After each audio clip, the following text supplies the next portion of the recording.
After what happened against this team last year, is it safe to say a little bit more motivation going into this matchup in 2022? Yeah, I'd say definitely. No one likes to lose to anybody, especially seeing that we were able to play them again, get revenge per se. So there's always a little bit of added motivation for that, but it's also the next game on our schedule as well, so we're looking forward to it. Erick, how much has changed with them? A little bit. I feel like they're kind of a team that they do what they do, and if it works, it works. I feel like that's a lot of college football as well. So I think they fall into that category as well. This is a new quarterback under center. There's no more Sky Moore. He's in the NFL now. But what's their kind of the challenge of this offense that you're seeing with this team this year? I think it's, again, the RPOs, glances backside, run game. I mean, I think it's the same X's and O's that you always see with anybody else. And I think a lot of the teams try to attack us in kind of similar ways, and they try to find the weaknesses in our coverage. So I think the things we see from week to week don't really change a whole lot. It's just the personnel, how they run it, how they get to it type thing. That Their changes. top receiver, Crooms, what did you like about him from tape, and what's going to be difficult in stopping him? Very skilled player, fast, quick, good in and out of his breaks. He has pretty good hands as well.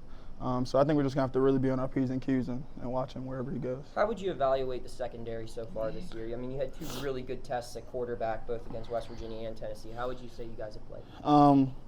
I think we've played well, but I think there's always room to improve. Me as well as the other guys, I think we're striving to be champions. And in that, I think we want to practice like champions, we want to prepare like champions, and we want to play like champions. And I think, we let up 10 yards passing. We're always going to feel like we could do a little bit more better. So I think that's our mindset coming into games, coming into practice, and just coming into the meeting room in general. Erick, from what you know, where Tennessee and West Virginia, as far as passing offenses, where do those kind of rank as far as who you're going to face this coming season? Well, we're only in game 2, so I couldn't really tell you that. I'm not going to lie to you. How would you evaluate how your secondary did last year against Western Michigan? What were some things that worked out well for them? For them? Yeah. And you guys. Like, what'd you do well? What did they do well? I would say, like, personally, just my recall of last year, they just really caught us off guard with a lot of stuff they were doing, and then we kind of had to play catch-up to a certain point. What caught you off guard? Just the RPOs, the tempo they were able to run plays. We knew what they had, we knew what they were capable of, but I think it just kind of caught us off guard, the efficiency that they ran it. We hadn't seen it like that, ran in that way, because we'd played Tennessee and then we'd played UMass, who runs 2 different offenses. So that was the first really test that we've got that looked like that. And I think that helped us prepare for games later in the season, who ran a bunch of similar concepts, similar routes, stuff like that. Last week was kind of a – go ahead, Jerry. Oh, thank you. Obviously, you guys have a lot of experience in the secondary and in the front four. Are you guys playing like a seasoned group? Are you playing like a team that has a lot of experience? Yeah, I feel like it. I was just telling the guys today, I'm enjoying. I mean, I know it's only week 2, week 3, but I'm really enjoying just going out there, practicing with them, playing with them. I feel like we're really cohesive in the way that we communicate, the way we fly around. And I think there's always room for improvement, of course. But I think being that it's only week 2, I think there's a lot of room to grow in that. So There's time to grow too. Yeah. Last week was kind of a night and day difference between the first and the second half. What changed going into that second half, and how do you apply those lessons to this week? Just football adjustments. We realized what they were doing, went back to the drawing board, and adjusted off of it. Erick, what are you expecting environment-wise? You guys are a ranked team. You're going to a MAC school night game. What do you expect that to be like? It's their home opener, so I expect it to be packed. So I'm expecting a good crowd, a really big crowd in Kalamazoo. I think I pronounced it correct. So I'm expecting for an exciting game at 7 o'clock. Do you understand like the opportunity this is for them? Like how? Oh yeah, definitely. Yeah.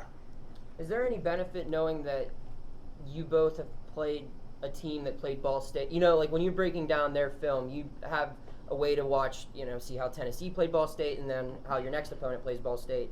And is that kind of beneficial knowing that your past opponent and your future opponent have a common opponent to analyze? In some senses, it's different because as a defensive guy, as a defensive coordinator even, you game plan for the offense. Offense doesn't necessarily game plan for the defense. So Ball State might have had an entirely different plan for Tennessee as they have for Western Michigan. So it's kind of, you got to take it with a grain of salt. You can take it for personnel, kind of how they try to attack them type things, but you also got to look at it with 2 different perspectives too.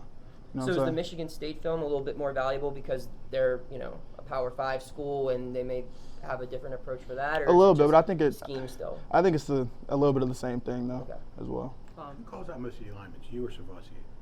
Most of the alignments really varies, whether it's the coverage, whether it's the blitz, whether it's the pressure, whatever it may be. It varies. You're pretty vocal out there too? Yeah, of course, definitely. Eric, it appears that you might have some uncertainty at quarterback on offense. I'm not asking you to comment on that, but I am saying I'll ask. Does that, I mean, look, the defense wants to have a shot at every game, but knowing that there might be, the offense might be limited perhaps in terms of what its capability might be, does that add another layer of stress to what you guys are doing? No, not really. I mean, we like to call it pressure, we like to call it stress. We see stress as unprepared. But no, I think going into every game, you always want to shut out. And no matter who's under center, we could have Jake Cradle under center. If we shut him out, we can win the game at the end of the day. So that's our mentality coming into all the games, whether we have whoever under center, for real, for real. I'm sure you